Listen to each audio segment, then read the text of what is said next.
Daf Ayomi dans ma Sechet Rosh Hashanah, aujourd'hui Daf Tet. Nous allons reprendre Daf Chet, Amud Bet, au milieu du développement. Nous sommes en train d'apprendre des psukim qui parlent du Yovel. Comme on est dans la Mishnah de Rosh Hashanah et qu'on a dit qu'il y a 4 Rosh Hashanah, il y a un Rosh Hashanah qui va être aussi le Rosh Hashanah pour les années, les fêtes, et maintenant on voit celui du Yovel.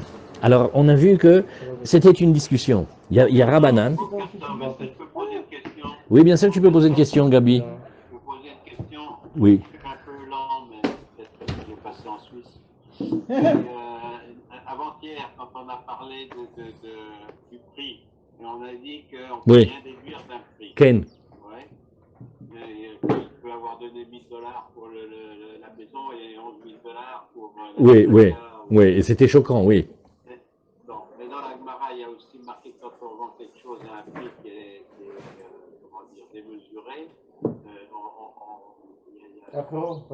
Tu demandes, est-ce qu'il n'y aurait pas un issour de Hona? Non, parce que si tu remarques, Tosot, il t'a dit, on va expliquer que l'argent était donné en picadone, en dépôt, ou alors qu'il aurait été donné en don. Ce qu'on veut dire par là, c'est qu'on va dire même des explications qui sont tout à fait loufoques, parce que le Enolchim Bemamon Achararov, et comme on ne va pas d'après le Rov, et les Umdanot, on ne va pas d'après des considérations, dans le Mammon, ouais, dans l'argent, il faut être 100% sûr. Là, ouais, on dira que Behemet, la location où elle était à l'année égale pour cette année, est finie en Hadar, le prix qu'il a donné, c'est jamais une preuve.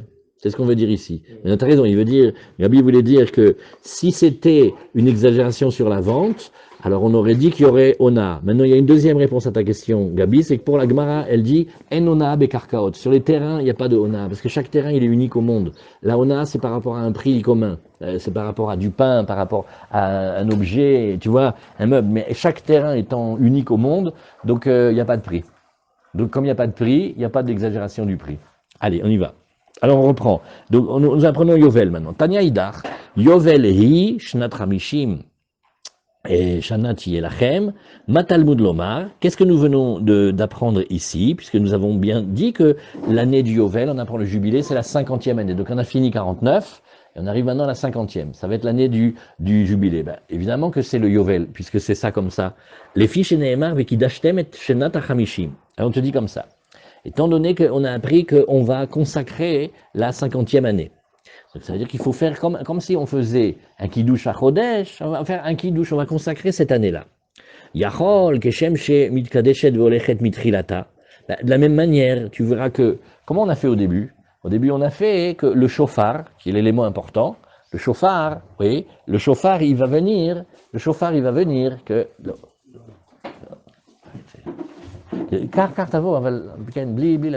Et dit, le shofar, comment il va faire? Comment il va faire le shofar? Le shofar, il va marquer le début. Alors on te dit, comment elle est Mitkadeshet? Elle est Mitkadeshet avec le début. Shalom David, pense à toi. Et depuis le début, c'est-à-dire, on ne sonnera pas exactement à Rosh Hashanah, mais on va sonner à Kippour. Alors qu'est-ce qu'on fait? Eh bien, Behemet, on consacre déjà de Rosh Hashanah. Il y a une période comme ça qui va être entre Rosh Hashanah et Kippour, et qui est une période quand même, qui est une période un peu entre les deux. Oui. Et Karmit Gadeshet Volechet Besofa. Alors, cette période-là, tu dirais, bah écoute, moi je dirais, maintenant l'année va finir. Eh bien, il faudrait qu'on n'aille pas jusqu'à Rosh Hashanah de l'année suivante, mais Kippour, de la même manière que le début de l'année, tu as commencé à Kippour, tu as fait le shofar à Kippour et pas à Rosh Hashanah, de la même manière, ce que tu as dit sur le début, tu devrais le dire aussi sur le fin. Ve'al titma, et ne t'étonne pas sur cette manière de réfléchir. Share Mosifi Michol al Kodesh. Et là, la Gemara, elle enchaîne sur une nouvelle notion, elle te dit, ne nous fais pas une apoplexie de cette chose-là. Pourquoi? Parce que tu vois que c'est un principe qui existe. On est toujours Mosif du Chol sur le Kodesh. Maintenant, on le connaît dans Yom Kippour, on va l'exporter dans Shabbat, et après, on va le dire aussi sur le Yovel. Donc, tu vas élargir l'année, et tu vas la faire dépasser un petit peu. Et tu vas le faire à l'entrée, et tu vas le faire à la sortie. Donc, ce principe-là, qu'on est Mosif du Chol sur le Kodesh, il existe. Alors donc, ne t'étonne pas. Shari Mosifi Michol la Kodesh. Qu'est-ce qu'on va apprendre? D'abord, Tosefet Yom Kippourim. Après de Tosefet Yom Kippourim, on va passer à Shabbat, et on va revenir chez nous. Gam, c'est ce que tu vas voir ici. Talmud Lomar, Yovel hi, Shnat HaChamishim.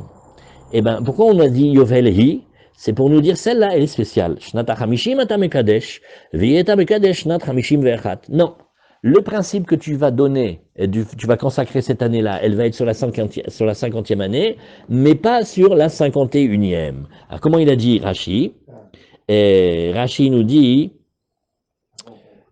ici, les fiches Nemar v'kidashtem et Shnat HaChamishim, digalfinan mine shemitkadeshet mitrilata, yachol kar mitkadeshet besofa, achar Rosh Hashanah, tu finis la 50e année, tu rentres dans la 51e, et tu vas consacrer après Rosh Hashanah, ve timshach ad Yom Kippourim, et donc l'enjeu c'est tu continues de Rosh Hashanah jusqu'au jour du Kippour de l'année d'après.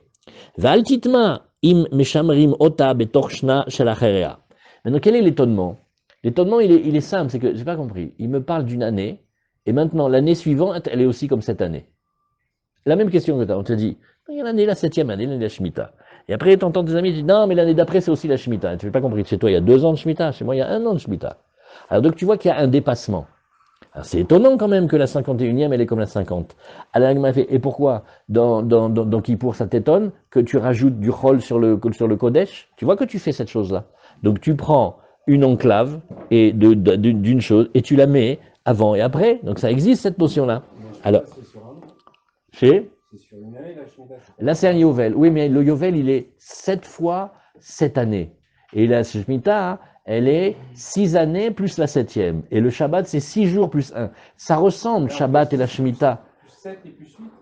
Non. Là ici, tu prends l'année. Tu as ta 50e année. Tu as fait 49, maintenant tu consacres, c'est la 50e année. Maintenant on te dit, tu sais, il va y avoir un dépassement. Alors là, il m'a dit, ne t'étonne pas, ça existe dans le monde. Tosefet Yom Kippourim, c'est aussi la même idée. Tu vas faire un dépassement. Alors après on va réfléchir. Tu rajoutes avant et tu rajoutes après. Alors, et Shnat HaChamishim ata mekadesh, v'yata mekadesh, Shnat HaChamishim va'achat. Alors la Gemara nous dit, et Rabbanan, eux, ils ne tiennent pas comme ça. Les Rabbanan, ils disent, non. Eux, ils disent, le Yovel, c'est facile, ça commence à Kippour. Ne me parle pas de Rosh Hashanah. Le décompte, l'année, ça commence à Kippour. Ça commence pas à Rosh Hashanah. Alors donc, Birklal, il n'a pas besoin d'apprendre que c'est exceptionnel qu'il va durer jusqu'au Yom Kippour de l'année suivante, parce que pour eux, l'année, elle commence à Kippour, donc tu fais de Kippour à Kippour. Alors, qu'est-ce qu'ils font du Passouk? Shnat Hamishim. Alors, eux, ils vont dire comme ça. Shnat Hamishim atamone, viatamone, Shnat Hamishim vachat, oui, leapuke mi de Rabbi Yehuda damar, Shnat Hamishim, ola lekan ou lekan, kamash malandelo. Il dit non, mais parce qu'il y avait une autre discussion qu'il faut connaître. Et ça va toucher le calendrier, ça fait bouger beaucoup les calculs. Comment on fonctionne? On a un septennat, 7 années. On en fait 7. Ça te fait 49 années. Maintenant, tu vas rentrer dans la 50e année, elle s'appelle l'année du Yovel. Le compteur du prochain, je le mets dès maintenant, je fais, ben voilà, j'ai fait 49, maintenant, je commence. Donc la première, elle est en même temps le Yovel, et en même temps la première du nouveau cycle, on fait, ah non, la 50e, elle est en elle-même, elle est une interruption, et elle est à part, et après, tu vas commencer les 49. Il y a de nombreuses incidences, parce qu'on dit qu'à un moment, on n'a pas bien gardé les Shmitot et les Yovel en Israël. Il y a quelqu'un qui dit qu'on a été en exil le nombre d'années qu'il nous manquait dans l'observance. Maintenant, il faut que tu calcules. Si jamais tu dis que la 50e, c'est la première, donc ça veut dire tu as manqué une. Mais si tu dis que la 50e, elle est en elle-même, il y a la 50e, et après seulement on fait le décompte. Donc il faut calculer par rapport au Yovalot. Alors la Gemara te dit, Rabbanan.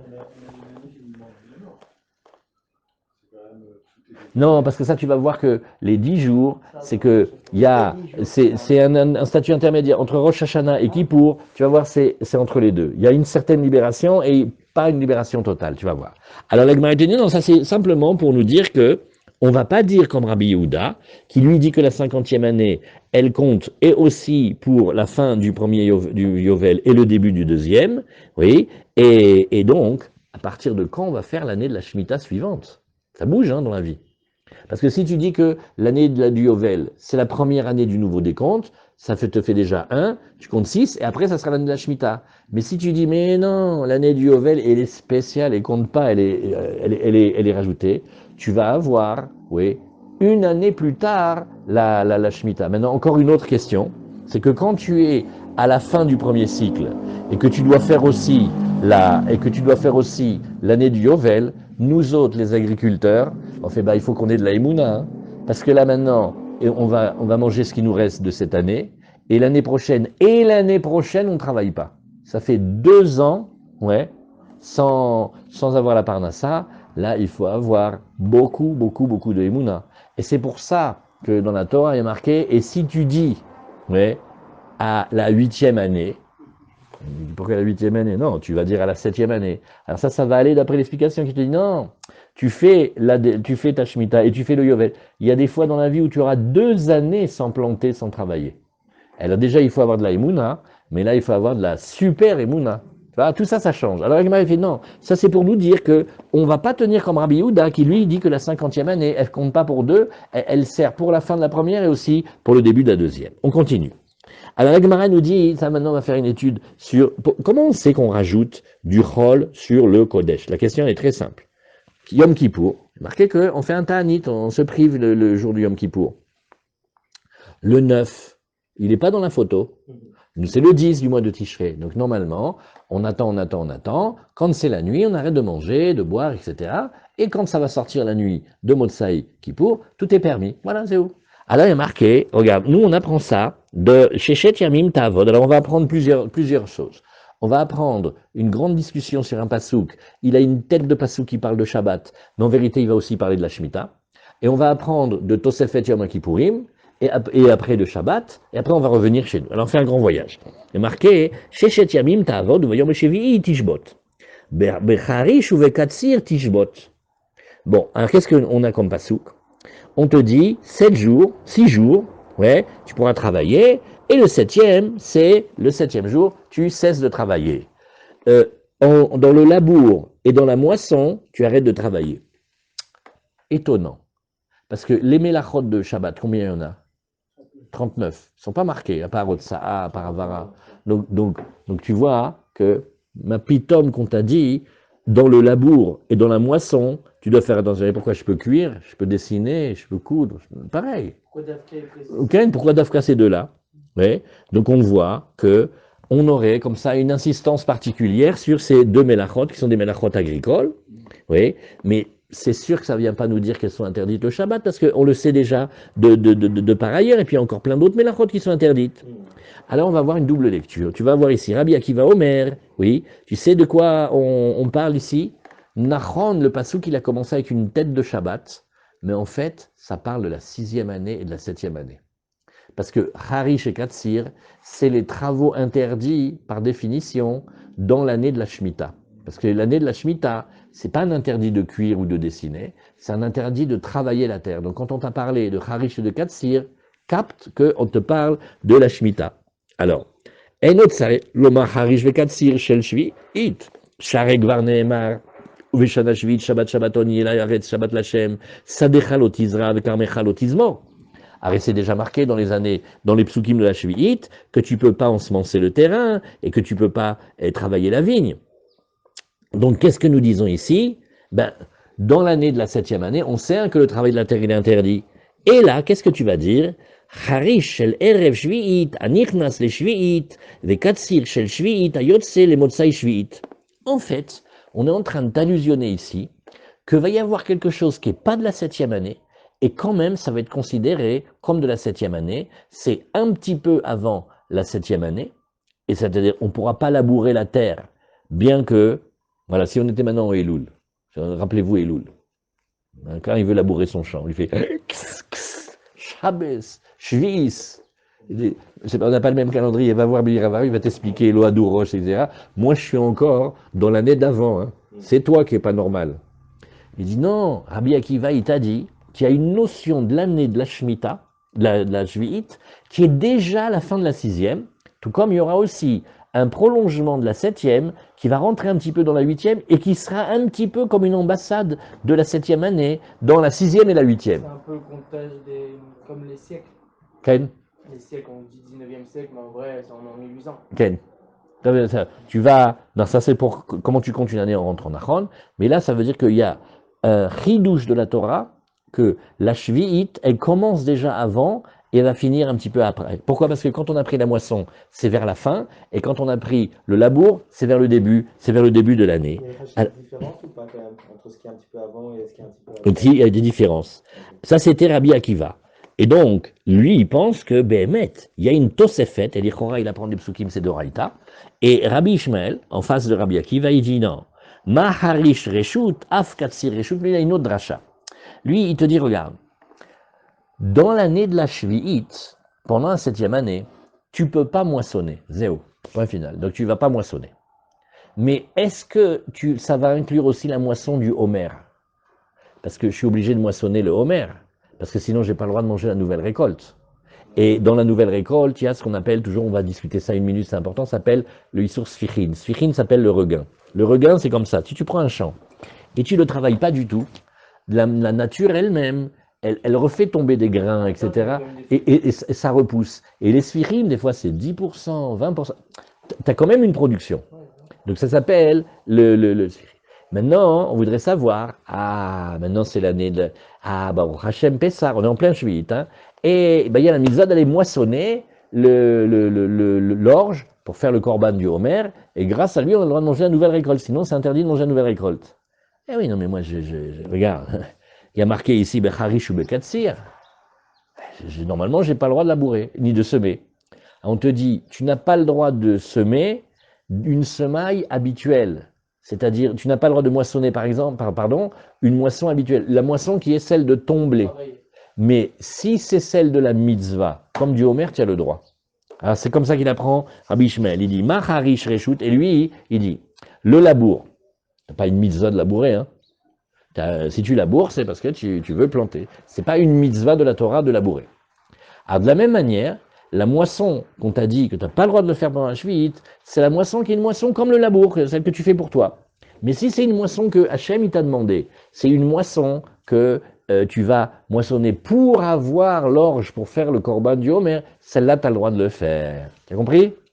On refait? Non, arrête de réfléchir s'il y a d'autres réflexions. Est-ce que tu as compris ça déjà? Voilà. Ça veut dire... Non, c'est une exception. Celle-là, c'est que d'habitude, c'est une mélacha de la Shvi'it que normalement elle est interdite de la Torah. Il y a pas, on n'amène pas des tracteurs et on moissonne pas pendant la 7e année. Mais pour faire le korban du Homer, on est obligé de moissonner. Alors celle-là, elle est permise. Ça, c'est Rabbi Ishmael. Alors que Rabbi Akiva, qu'est-ce qu'il a fait lui? Lui, il a dit non, j'apprends une Tosefet sur l'année de la Shemitah, un peu avant, un peu après. Alors. D'après à la fin, on a le droit de manger si c'est que pour notre consommation à nous pendant la Shemitah. Ken, mais là, on va faire une grande moisson. Non, mais là, c'est une grande moisson, là. Ça, c'est une grande moisson avec qui amène tout le monde et tout. Ça, normalement, devrait être interdite. C'est parce que c'est la mitzvah qu'elle est permise. Alors, de la même manière, la Gemara l'a dit ici, Maharish Reshut, Af Katsir Reshut, Ve'yatsa Katsir Omer. Ça vient nous exclure le cas de la Katsirata Omer, chez mitzvah. Ah maintenant, qu'est-ce qu'on fait? On a vu Rabbi Akiva, on a vu Rabbi Ishmael. Maintenant, qu'est-ce que chacun fait du pasouk de l'autre? Alors, Rabbi Ishmael, d'où il apprend, lui, que Mosifi Michol al Kodesh Menale? Lui, il apprend de Yom Kippourim. Rappelez-vous, Rabbi Akiva, il apprend de la Tosefet, de la Shemitah. Et Rabbi Ishmael, lui, va apprendre de Yom Kippour. Parce qu'il y a marqué, dans la Torah, il y a marqué V'initem et nafshotechem betisha la chodesh ba'erev. Mi erev ad erev tishbetu shabbatechem. Il y a un passouk qui est étonnant dans la Torah. C'est, et vous priverez, vous priverez, oui, vous priverez vos personnes, le 9 du mois au soir. Pourquoi on parlait du 9? C'est le 10. Et nous, on sait que chez nous, la nuit, c'est le début du jour. Nous, ça commence. Donc, s'il y avait marqué, vous jeûneriez ou vous vous priveriez le 10, on aurait compris que ça commence, ça veut dire qui pour c'est jeudi. Alors mercredi soir déjà, tu arrêtes de manger. Pourquoi ils ont parlé du 9 dans la Torah? Alors, mi erev ad erev tishbetu shabbatechem. Alors on nous dit ici, ve'initem et nafshotechem betisha. Yachol betisha. Voilà, c'est marqué le 9. Je sais pas, peut-être nous maintenant on va faire qui pour le 9, c'est marqué. On voit dans la Torah, c'est marqué le 9. Et non, Talmud Lomar ba'erev, mais non. On te dit au soir, pas la journée, quand c'est fini. Ah, bah alors si c'est ça, I ba'erev, Yachol Michet Irshach, peut-être que Behemet, on devrait faire le jeûne qu'une partie, ça veut dire seulement quand il commence à faire la nuit. Ah non, Talmud Lomar Batisha. Il dit non, non, non, il faut quand même commencer à jeûner le 9. Bon, la Gemara ne comprend pas, elle dit je ne comprends pas. Alors c'est le 9 ou c'est le 10? Hakeitzad, comment on fait pour arranger? Matril ou mitanem ibeodium. Oui, il commence à jeûner le jeûne de Kippour du 10, il le commence déjà un petit peu avant. Ça s'appelle la Tosefet Yom Kippourim. Oui, Melamed, chez Mosifi, Michol la Kodesh. La Gemara te dit, ok, pas mal, ça c'est pour l'entrée. D'où sais-je que je suis obligé de rajouter aussi un tout petit peu après, à la sortie de Kippour? D'où sais-je aussi, Beyetsiato, Minaïn, Talmud Lomar, mi Erev ad Erev. De la même manière que le premier Erev t'as rajouté, de la même manière le deuxième Erev tu rajoutes. Lui, voilà comment il apprend la Tosefet, la Tosefet Yom Kippourim. Ben, Stam, entre nous, combien c'est? Wow. Alors là, il y a eu tous les avis. Combien c'est? On sait qu'il faut rajouter un P. Combien c'est un P? C'est un P de pas beaucoup. Ça c'est, maintenant la Gemara a dit, mais on voit les femmes, elles font, les femmes du Talmud, elles faisaient pas attention. Hein. Pourtant c'est d'Oraïta. Et elle rentrait le Tanit de Kippour, mamache, à la nuit. Elle le sortait à la nuit. Alors c'est un des cas de Gemara où on dit, ben faut leur dire, laisse-les, laisse-les. Vaut mieux qu'elles fassent, qu'elles transgressent sans savoir, plutôt que tu leur dis et qu'elles continuent et tu vas les transformer en méside. C'est un des cas. Pourquoi? Parce que la Tosefet, Kippour, elle est, c'est un olam bifnatzmo. Donc, on commence bien le jeûne de Kippour dans la période de Chol, alors. Oui. Donc, en fait, on va commencer plus tôt. Donc, c'est bien le 9 qu'on commence. Donc, en fait, Béhémet, quand il y a marqué le 9, c'est parce que vraiment, la Torah nous a appris la Tosefet Yom Kippourim. Alors, Enli et la Yom Kippourim, la Gemara fait, bon, là, tu m'as montré Yom Kippour, est-ce que tu peux me montrer Shabbat? Oui. Shabbatot Minaïn, Talmud Lomar, Tishbetu. Eh bien, comme il y a le mot Tishbetu, et que ce mot-là, il est en plus, alors, on va apprendre que même Shabbat, il y a cette halakha de Tosefet Yom Shabbat. Alors, c'est aussi Tosefet Shabbat, combien c'est? Le Mishnah Bora, il discute, combien on fait. Nous, aujourd'hui, ce qu'on fait, si on met une minute pour se détendre, nous, aujourd'hui, c'est fou ce qu'on fait, surtout le minhag de Yerushalayim, parce que la coutume de Yerushalayim, c'est 40 minutes avant le premier coucher du soleil. Donc là, et c'est les 6 sonneries qu'on faisait dans la Gemara, on faisait des sonneries pour les gens, ils arrêtent de travailler dans les champs, et après ils reviennent, et on ferme les magasins, verrouler. Donc aujourd'hui, nous, on fait comme ça. Mais des fois, on peut voir quelqu'un, on ne parle pas de la shkia de Rabbeinu Tam, la shkia, celle que nous, on a l'habitude, combien il faut rajouter quand on est en état en état de crise, on n'a pas oublié d'allumer, etc. Alors, qu'est-ce qu'on fait? On prend quelques minutes avant la shkia, et celles-là, on les bloque, et on va dire que c'est ça notre Tosefet Shabbat. Combien c'est Bédiouk? Même le Biur Halacha, et on n'a pas fini de dire exactement. Ce qu'on sait, c'est que c'est sûr que c'est un petit moment, mais on ne sait pas combien c'est. Alors, on prend sur nous plus de sévérité. Pourquoi? C'est pas Shabbat encore. Shabbat, ça va être Shabbat à la tombée de la nuit. Alors, rajoute déjà l'histoire de la shkia que tu sais pas si la shkia c'est une période intermédiaire, donc dans le safek, tu vas pas faire des melachot. Bon, et maintenant, je mets le compteur ici. Il faut rajouter un petit quelque chose avant ça. Donc, avant la shkia, il faut rajouter le biselé pour qu'on ait la tosefet de Shabbat. Et à l'entrée et à la sortie. La Gemara, elle te dit, Yamim Tovim, maintenant il nous manque le Yom Tov, Minaïn. Talmud Lomar, Shabbatrem, et comme il y a marqué Shabbatrem que c'est un ribouille, ouais, donc tu vas dire que Shabbat, son extension, c'est le Yom Tov. Hakeitzad, Kol Makom Sheyesh Bo Shvut, Mosifim, Michol al Kodesh. Donc tu vas voir ici, ouais, c'est que chaque fois que tu vas avoir de la Gdusha, le Yom Kippour, le Shabbat, ou le Yom Tov, même si c'est des niveaux de Gdusha qui ne sont pas toujours exactement les mêmes, tu rajoutes du Chol sur le Kodesh. Très bien. Et maintenant, Rabbi Akiva, il faut qu'il explique ce que fait, comment Rabbi Ishmael, il explique le passage. Qu'est-ce que lui dit? Ve Rabbi Akiva, haïvinitem et nafshotechem beti shamay avidle.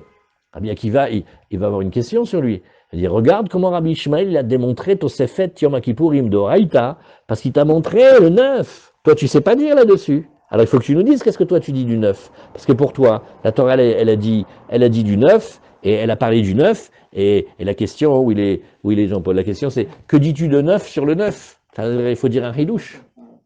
Alors il dit, ah, j'ai un ridouche canon. Il dit, des tanés, alors moi je dis, comme, il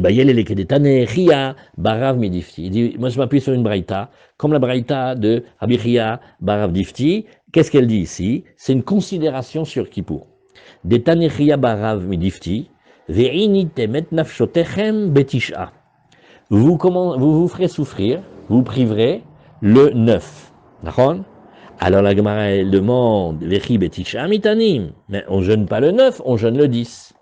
Valo be'asiri mitanim. Et là, l'omar lecha, c'est pas pour une considération de halacha.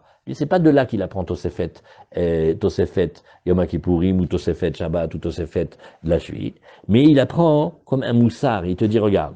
Et là, l'omar lecha, kol ha'ochel ve'shote betish'i, oui, male alea katuv, ke'ilu it'ana tish'i ve'asiri. C'est pour te dire que celui qui mange le 9, il va avoir un salaire comme s'il avait jeûné le 9 et le 10. Alors venez, on prend un petit moment là-dessus, parce que ce pirouche-là, oui, vous voyez, Kol ha'ochel ve'shote. Alors on va regarder Rashi. Donc, Bezrat Hashem, Hashem a la chance de faire tous les Rashi ici. Kol ha'ochel ve'shote ve'choulé ma'ale alav ha'katuv. Regarde. Rachi, j'arrive pas. Mais c'est au début, on se lance. Vas-y, montre-lui. Eli, montre-lui le Rashi. Mais Rachi, Kol ha'ochel ve'shote. Tu vas t'habituer aux lettres. pourtant, il paraît que c'est l'écriture séparate. Hein. De achika amar kra ve'initem betish'a. Donc, ve'initem, vous allez vous faire souffrir. Il est en bas le Rashi, c'est le dernier Rashi de la page tout en bas. Kol ha'ochel. Vous voyez, on le refait. De achika amar kra, voilà comment le pasuk il a dit. Ve'initem, vous allez vous faire souffrir, vous allez vous priver le 9. Achila tish'a anikore inouï. Regardez ce coup de jack incroyable. Le fait de manger le 9, ça s'appelle une privation. Et qu'il y a un homme, il mange, et on dit, ouais, qu'est-ce qu'il se prive, le pauvre shérif. Il va me tomber, il va se trouver mal. Il va tomber de nanition, comme disait ma mère là. Ouais. Alors, mais il mange. Il dit oui, mais puisque la Torah, elle a appelé le manger le inouï, qu'est-ce que toi tu fais? Fais pashtout ou betmimout. On t'a donné un mérite. Mais je mange. Ne commence avec des shélotes. Hachem, il a dit dans la Torah, ve'initem, et ça se fait par le manger, chazak. C'est considéré comme si tu t'étais privé. Vekevan de achilato inouï chashiva. Donc maintenant, tu vas trouver un chidouche, gadol. Ah, maintenant, regardez comment c'est nifla dans Rashi. Ah, c'est beau. Donc, puisque quand je mange, je me prive, plus je mange, plus je me prive. Donc, il faut beaucoup manger la veille de Kippour. Okay? Et pourquoi? Parce que ça s'appelle aller avec Hachem. Tu fais ce qu'Hachem il te dit, tu comprends pas. Hachem, il a dit que c'est considéré comme si tu te prives. Les Balé Moussar, il dit oui, parce que tu fais le Ratson Hachem. Des fois, Hachem, il te dit de faire ça, des fois, il te dit de faire ça. C'est pas toi qui décides. Tu fais ce que le roi, il t'a dit, et ben ça s'appelle que le roi, il considère pour toi. Il y a un autre pirouche qu'on dit à la yeshiva, mais je sais pas si je vous le dis. Alors, il dit, ouais, il dit, kol de ma fiche be'achila ve'shtiyat fe adif. Dea, mideka amar ba'erev. Maintenant, comment c'est l'étude dans les versets? On t'a dit dès le soir. Al kochar lo makpid a inouï de tisha. Donc, tu vois bien que il faut pas se priver le 9, puisque ça commence qu'à la fin du 9. Vechi kare inouï betisha. Achila veshtia dide kare inouï. Donc, il faut dire que le fait de manger et de boire le 9, c'est ça qui est considéré comme le inouï. Dans ce qu'il y a un tosfot ici, Ketzer shel Shvit, Kol Makom. Non, il y a un tosfot ici, Keilu itane tishive klomar. Voilà. Regardez, le tosfot, il est de la page suivante. Et là, si vous voyez Rashi et tosfot, ils disent un peu comme ça. Kelomar, Kemo shetzivau akadosh baruch hu litanot. Oui. Veitane. Comme Akadosh baruch hu lui a demandé de faire un jeûne et il fait le jeûne. Avalashta vadaya sur litanot. Elle a dit, mais attention, maintenant, il y aurait un malin qui vient, il fait, bah donc alors c'est considéré quand je mange comme si je fais le jeûne, donc j'ai qu'à faire le jeûne, comme ça c'est encore mieux.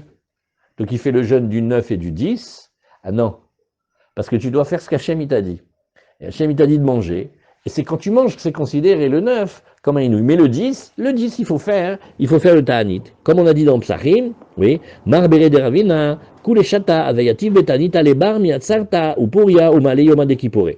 Et dit lui, toujours il faisait, oui, toujours il était en ta'anit. Donc c'était un maître, il faisait beaucoup de ta'aniot. Et dit, mais à part Atzeret, à part Purim et à part la veille de Yom Kippourim. Donc tu vois que même lui qui était un spécialiste du jeûne, il faisait beaucoup de jeûnes, il faisait très attention de manger la veille de Kippour. Donc il jeûnait pas la veille de Kippour. Tu vois?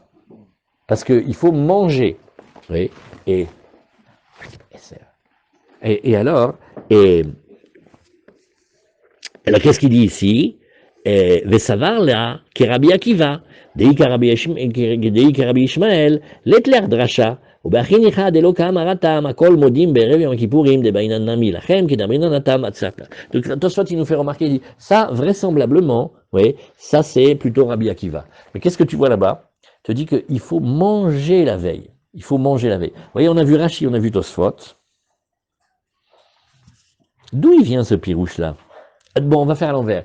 Est-ce que vous avez entendu une autre explication, Armand, pourquoi quand on mange le 9, c'est considéré comme si on avait jeûné? On ne dit pas que si on mange beaucoup avant le Ta'anit, on rend le Ta'anit plus difficile. Bravo Armand, Chazak. Mais Rashi et Tosfot, ils disent pas ça.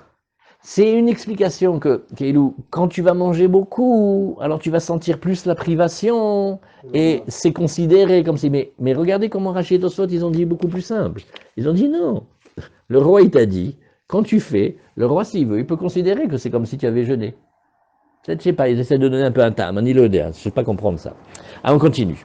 Tanoura banan, Yovelhi, Afalpi shelo shamtu, Afalpi shelo tak'u. Alors maintenant, on apprend encore la misa du Yovel. La misa du Yovel, elle dépend de plusieurs dynimes. On sonne du chauffard, ouais. On fait la remise automatique de la propriété foncière tous les 49 ans, les maisons elles reviennent, toutes les maisons qu'on avait vendues, des maisons paternelles, etc., elles nous reviennent. Et aussi, les esclaves, ils reviennent. Alors, on a une question. Dis-moi, c'est automatique le Yovel ou il faut quand même faire les mitzvot? Parce que si par exemple on n'a pas sonné le chauffard, ben, on pourrait dire, ben, on n'a pas sonné le chauffard, c'est pas du Yovel. Le Yovel, il faut sonner le chauffard. T'as pas sonné le chauffard, c'est pas le Yovel. Ou t'as pas libéré les esclaves, c'est pas le Yovel. Ou t'as pas récupéré les maisons, c'est peut-être pas le Yovel. Alors on a une discussion. Est-ce que le Yovel, il dépend, les maasé, de la réalisation de ces trois notions-là? Alors on a dit ici, Tanora Banan, il y a marqué. Alors on fait d'abord dans segment. Elles sont bien segmarot, hein. Mamash. Vavarta shofar troa bachodesh hashevi. Tu vas faire sonner le chauffard, oui, le 7e mois. Ukratem dror baaretz, lechol yoshvea. Et vous allez appeler maintenant la liberté, oui, pour tous les habitants de la terre. Yovel-i, ça va être le jubilé, qui est lachem. Veshavtem ish el achuzato, veish el mishparto tashuvu. Chacun va retourner à sa possession, parce que quand on arrive en Eretz Israël, alors on partage d'après les tribus, et dans les tribus on partage d'après les maisons paternelles, et chacun il a sa place behemet. Je suis sûr que je serai au bord de la mer, certain. Je serai au bord de la mer dans la répartition des tribus. Déjà j'ai des petites idées sur quelle plage. Non, c'est vrai. Chacun, il va savoir d'où il vient en Eretz Israël. C'est magnifique. Et il y a un midrash extraordinaire, qu'une fois on a entendu à Avner Golan. Un midrash Pélé, peu connu. Les mamans en Égypte, elles chantaient des chansons aux enfants quand elles les allaitaient. Qu'est-ce qu'elles chantaient? Par prophétie, elles chantaient des chansons sur la région d'Eretz Israël que tu vas recevoir quand tu vas arriver en Eretz Israël. Pourtant, quand ils sont arrivés ici, ils ont fait un tirage au sort. Okay, tu vois? Et le tirage au sort, qu'est-ce qu'il fait? Il révèle qu'est-ce que c'était Milechatri là. Et donc, alors, quand mais des fois, la vie, elle n'est pas facile. Et on avait la maison, Yoshua, il nous a partagé, on connaît où est notre tribu, on connaît qui c'est notre famille, la maison paternelle. Et des fois, la vie, elle était difficile. On était obligé de se séparer d'un des biens. Et bien, quand ça arrive le Yovel, l'acheteur, on lui fait, tu crois que tu es venu ici pour toute la vie? Quand ça revient, le Yovel, tu vas redonner la maison à... Ce qui fait en fait que quand on achète une maison en Israël, ou un terrain, on achète d'après les années du Yovel. Donc si tu achètes 5 ans avant le Yovel, tu achètes une maison pour 5 ans. Mais quand ça arrive le Yovel, si c'est une maison de possession paternelle, familiale, elle va revenir. Donc tu vois que si tu remarques bien, tu vas voir ici que tu as 4 notions qui apparaissent. D'abord, il faut sonner du chauffard à Kippour. Ça, c'est une mitzvah, c'est comme un roc, il faut sonner. Après, il faut laisser repartir les esclaves juifs. Non, les esclaves kénanéens, les olam ba'em ta'avodu, il ne faut pas les libérer. C'est le péché de les libérer. Eux, ils doivent être esclaves tout le temps. Mais l'esclave juif, quand ça arrive le Yovel, il sort. Après, oui, il va falloir restituer les terrains et les maisons aux propriétaires initiaux. Et aussi, évidemment, qu'on ne travaille pas la terre. Oui, puisque c'est une année comme si c'était la Shemitah. Donc quand on dit Yovel hi, Tielachem, c'est évidemment que c'est le Yovel. C'est pour te dire une chose. Tanura Banan, Yovel hi, on te dit comme ça. Afalpi shelo shamtu. Nagid, ouais, je sais pas, c'était une génération de radins. Ils n'ont pas rendu les terres ni les maisons aux vrais propriétaires. Est-ce que Bichlal, ça s'appelle un Yovel? Réponse oui, ça s'appelle un Yovel. Afalpi shelo shamtu, afalpi shelo takou. Et on n'a même pas sonné du chauffard à Kippour. Ça s'appelle un Yovel, ça? Moi, j'aurais dit, c'est pas un Yovel. On te dit, si, c'est quand même un Yovel. Yachol afalpi shelo shalchou. Bon, tu sais quoi, je me serais dit, si c'est déjà comme ça, même s'ils n'ont pas renvoyé, si on n'a pas libéré les esclaves juifs, ça serait quand même un Yovel. Ah non. Parce que la libération des âmes juives qui ont été esclaves, ça, il faut, sinon ça s'appelle pas un Yovel. Afalpi shelo shilchou, non, Talmud lomar hi. Ça, c'était du vrai Rabbi Yehuda. Maintenant, Rabbi Yossei dit, Yovel hi tielachem, afalpi shelo shamtu. Non, même s'ils n'ont pas fait laisser se reposer, et même s'ils n'ont pas laissé revenir les terres, afalpi shelo shilchou, même s'ils n'ont pas libéré les esclaves juifs, yachol afalpi shelo tekou, peut-être ça serait vrai même s'ils n'avaient pas sonné le chauffard, non. Talmud lomar hi. Donc on voit qu'il y en a un qui dit c'est fondamental pour qu'on appelle une année de Yovel, il faut avoir libéré les esclaves juifs, et l'autre il te dit non, il faut avoir sonné du chauffard. Alors vechi me'achar shemikra echad marbe ve'echad mikre echad memaet. Oui, mipnema ani omer Yovel afalpi shelo shilchou ve'en Yovel ela imken takou. Alors la Gemara fait ok, c'est super aléatoire, hein. Ça veut dire que tu avais des notions, tu as dit non, ça c'est pas très important, mais celle-là oui. Et l'autre il a dit non, ça c'est pas très important, mais celle-là oui. Et pourquoi ils ont choisi? Alors pourquoi par exemple, tu dis non, mais même s'ils n'ont pas libéré les esclaves, et pourquoi tu dis ah non, mais c'est pas l'Yovel si on n'a pas sonné? Les fiches efchar leolam belo shiluach avadim, ve'efchar leolam belo tiyat shofar. Une Gemara, je sais pas tellement vous l'expliquer, elle dit parce que regarde, techniquement c'est comme ça. Peut-être que tu vas voir sur un jubilé qu'il n'y a jamais eu d'esclaves juifs. Hein. Parce que les esclaves juifs, c'est quand même compliqué à le faire.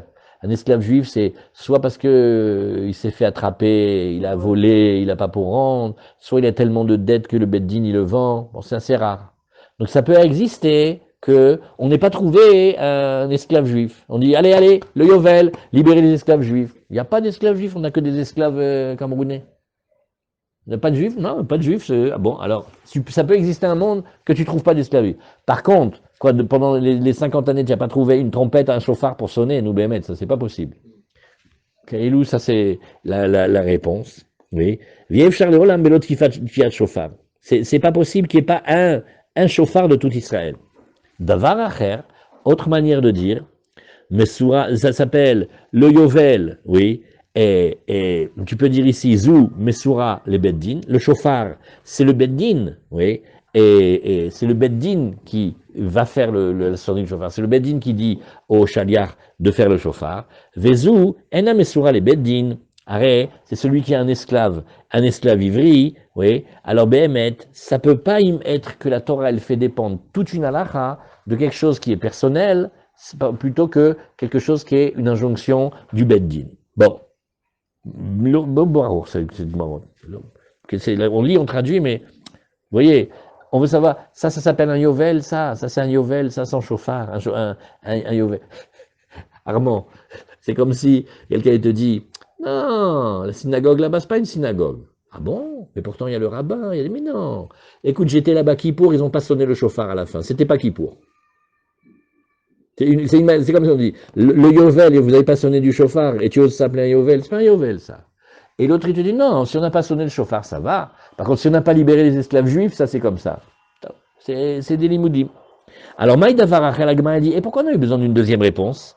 Veritema, ifchar de lekachad besof haolam de lo meshalach. Alors, Zou Mesura les Beddin, Vezou Ena Mesura les Beddin. La Gemara te dit non, non, non, attends. Tu es en train de me dire que sur toute la période de ce Yovel-là, il n'y a pas eu un seul esclave juif, peut-être que qu'il y en a un, et il est au bout du monde et tu ne le connais pas. Donc, l'argument de dire non, c'est sûr qu'il n'y a pas d'esclaves juifs, non, c'est pas vrai. Et donc, à cause de ça, tu vas dire une autre réponse. Non, il y en a un, c'est le Beddin, donc c'est un truc comme national, et l'autre, c'est plus particulier. Ouais. Ils sont tous d'accord sur la terre, par contre. Faut pas travailler la terre. Ken, la terre, c'est pas grave. Alors, mais même ça, entre nous, quelque chose que j'ai pas très très bien compris, si vous voulez m'aider, c'est que tu dis que l'esclave juif, ouais, libérer l'esclave juif, c'est un acte particulier, ça dépend pas du Beddin. Quand l'esclave y rentre, ça dépend du Beddin.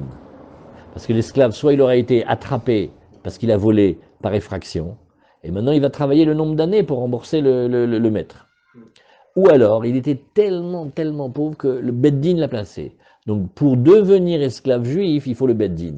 Mais quand c'est les fins des 6 ans, ou quand c'est l'année du Yovel, c'est tout seul. Le Yovel, il arrive, le patron lui dit, écoute, Bamash, Baruch Hashem, je suis content que tu étais chez moi, tu sais, on est devenus amis, tu sais, les enfants, ils peuvent se marier, tiens, je te donne plein de trucs, etc. Et l'autre, il dit, Béhémet, ah, comment j'étais heureux de... Le Ramban dit la Torah, le coup de la petite esclave juive, c'est pour que ça finisse dans un mariage dans la famille. Parce que c'est pas du tout, comme on appelle en hébreu, rifri, c'est pas du tout profitable, c'est pas rentable. Parce que s'il arrive avec sa femme et ses 10 gosses, il faut que tu le nourris, lui, sa femme et ses 10 gosses. Et lui te doit 6 000 euros. Il dit, mais 6 000 euros, c'est ce que je dépasse pour un an pour la famille.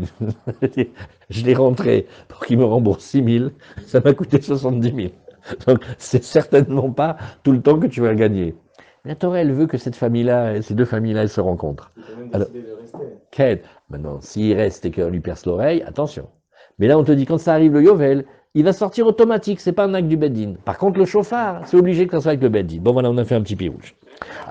Ouais. Rentrer dans la butte, c'est une sanction, donc c'est normal que le Beddin. Voilà, oui. Mais non, c'est pour ça que j'ai fait exprès de dire, Gabi, dans le cas du voleur, par effraction, tu as raison, mais des fois, c'est qu'il il a tellement que dalle que le Beddin va le vendre comme ça. Et c'est pas sa faute, hein. Il faut quand même une décision parce que.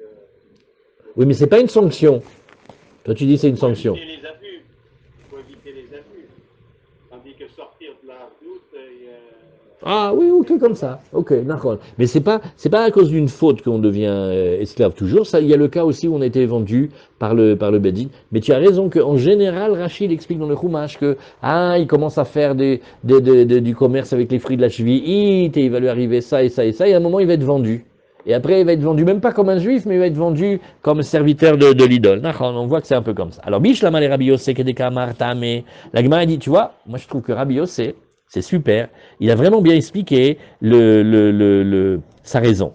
Mais Rabbi Yehuda, on ne voit pas quelle raison il a expliqué. Oui, c'est-à-dire, pourquoi tu dirais que le Yovel, il dépend plus de la libération des esclaves juifs que des autres mitzvot? Alors, Amarkra ou Kratem Dror, c'est d'ici. Parce que si tu regardes bien les versets, tu vas voir que la libération des esclaves juifs, c'est ça le Yovel. Le Yovel, c'est la liberté. Parce qu'il y a marqué « Ukratem dror ». Et au début, la Gemara, elle veut savoir, mais le mot « dror », qu'est-ce qu'il veut dire en fait ? Ou Kassavar Mikra Midrash, les fanav, velo lifne fanav. Alors ça, c'est une technique d'étude, oui. Quand tu fais le passouk et tu dis, tu vois, le contexte, il me montre que ça. Le contexte qui est immédiat, oui, mais le contexte d'avant, c'est déjà plus vraiment un contexte. Si quelqu'un vient chez toi, il repart avec un livre. J'ai pas compris. Tu te sers, il dit, tu te rappelles pas quand on était petit, on avait 6 ans, quand on était à la maternelle, tu dis, moi je serai toujours là pour toi, quand tu as besoin de quelque chose, tu rentres chez moi, tu le prends. Le contexte le prouve. C'est un peu éloigné comme contexte. Par contre, si on est dans une ambiance où il y a les témoins, et il y a le mariage, et on les voit discuter de certaines sommes, même si c'était pas explicite, là tu vas pouvoir dire quand même que le contexte il montre quelque chose, tu vois. Alors pareil quand tu fais l'étude. Quand c'est collé, ça s'appelle que tu peux lire les deux notions. Quand c'est avant ce qui est collé, c'est le passouk d'avant. Ça, c'est déjà pas sûr que tu fais comme ça. Alors, il va dire qu'on est d'Oresh le passouk de ce qui a marqué juste avant ou juste après, et l'autre, il dit on est, mais pas de ce qui est d'avant. Alors c'est ce qu'on lui dit ici. Tu as trois notions. On t'a dit Yovel Hi. Et on te dit que, non, bon, ça va, s'il n'a pas travaillé le terrain, oui, c'est bon pour la mise du Yovel. Alors on te dit que c'est uniquement par rapport à ce qui est marqué immédiatement, à savoir la libération des esclaves. Maintenant, parler plus tôt sur le chauffard qui est trop tôt dans les psukim en avant, ça non. Alors la Gemara te dit ici. Découlé allemand en tout cas, dror, la chon cherut, la Gemara fait. Je remarquerai ici dans notre étude que le mot dror, ça veut dire liberté. Comment on sait? Maïmashma, parce que pourquoi le mot dror, il serait synonyme de liberté? D'Etania, on a dit, en dror et là la chon cherut. Ben, sache que le mot dror, il parle de liberté. Amar Rabbi Yehuda, malachon dror, kemdayar ba daire.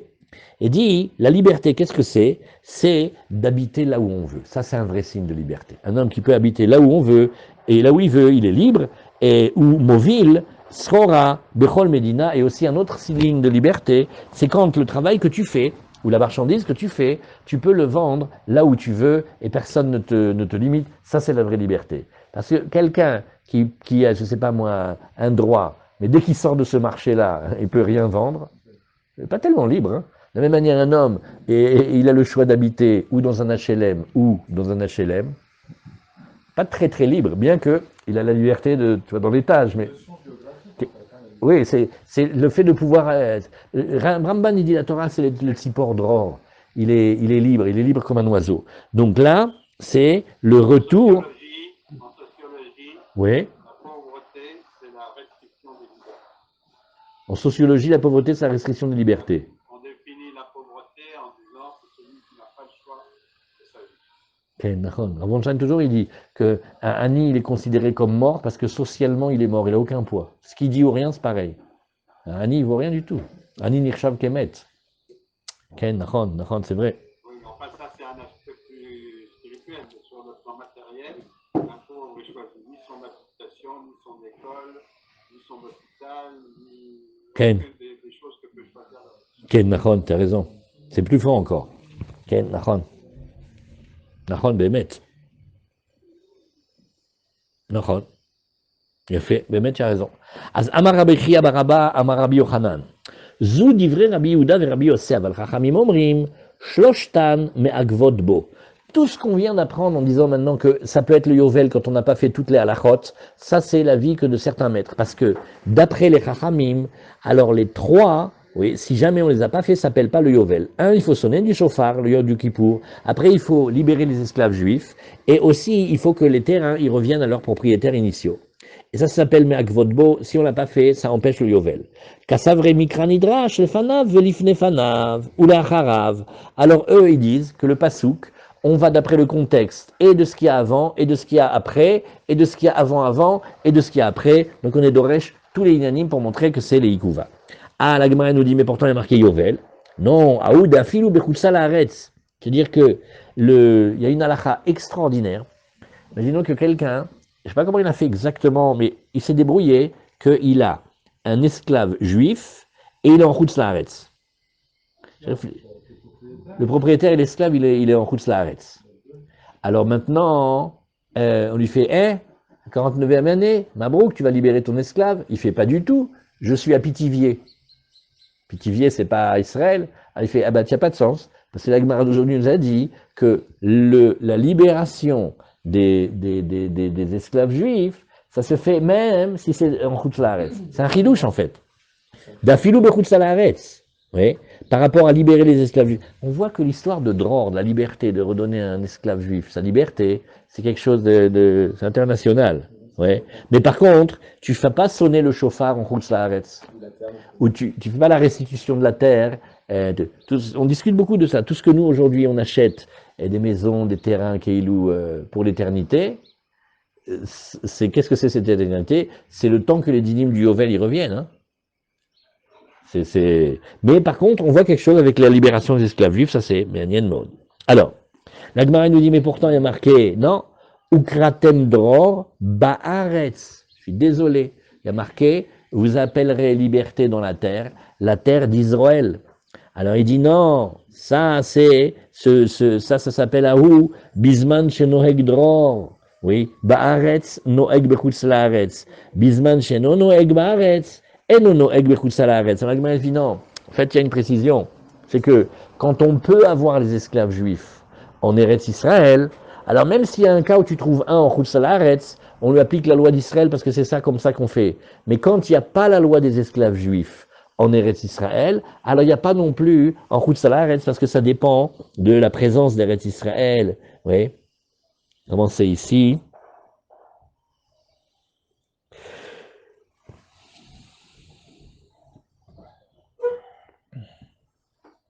Alors de quoi ça dépend? Est-ce que ça dépend de la totalité de la présence des Bnei Israël ou en très grande majorité en Eretz Israël?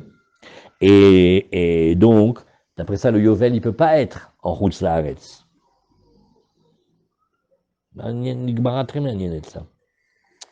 Alors voilà, on avance encore un tout petit peu, et maintenant on va commencer la Netia. Alors on a dit aussi un Rosh Hashanah, hein, on a dit que quand c'est le premier Tishrei, c'est pour la plantation des jeunes arbres, et c'est comme ça qu'on va compter la Orla des 3 ans, et après une autre halakha qui s'appelle Netarevaï de la 4e année. Alors, qu'est-ce qu'on nous dit ici?